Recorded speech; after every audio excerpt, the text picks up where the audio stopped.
Et c'est au Pays Basque que nous terminons notre série sur le savoir-faire des couteliers.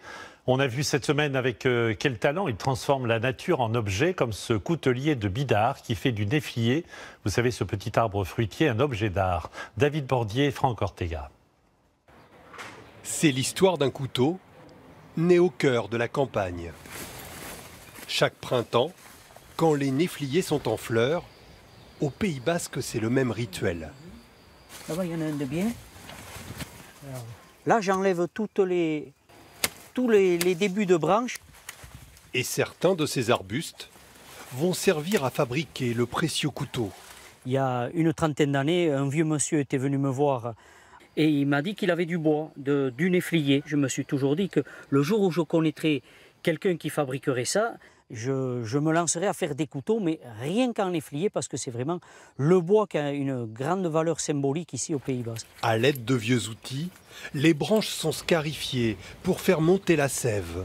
Tu vois, il faut vraiment faire attention de faire le marquage bien droit. Tu vas lentement pour traverser l'écorce.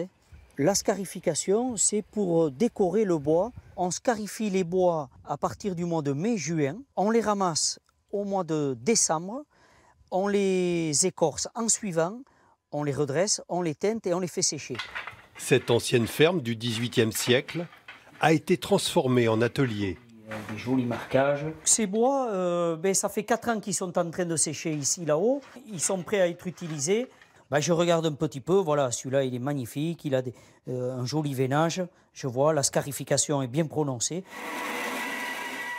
Ces manches de couteau en néflier, avec leurs jolies cicatrices, mesurent 13 cm. Poncés, façonnés, polis, le bois et l'acier sont assemblés. Des heures de travail, une cinquantaine d'opérations après, le couteau est enfin prêt.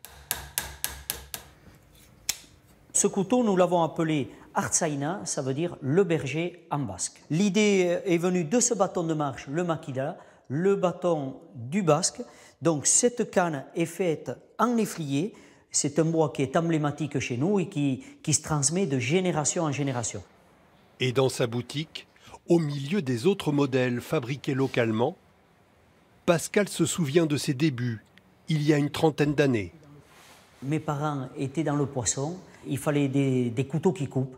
Et moi, je me suis mis à, comme je travaillais avec eux, j'ai commencé à faire de l'affûtage et à toucher les lames. Et il y a quelque chose qui s'est passé, vraiment la passion de l'objet tranchant m'est venue. Et pour ces artisans, le couteau représente plus qu'un simple objet. Le plus beau couteau pour moi, c'est celui de mon grand-père, c'est celui qui m'a donné, c'est celui-là qui représente pour moi le plus bel objet.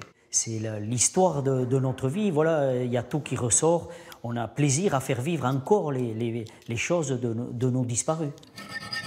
Fier de la Croix basque, à Bidart et ailleurs dans les montagnes, Pascal continue d'écrire une page de la coutellerie artisanale.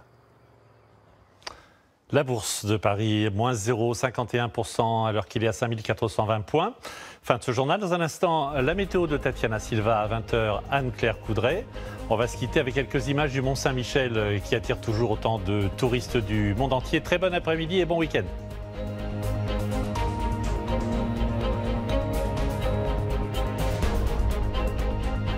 Retrouvez toute l'info sur LCI, canal 26.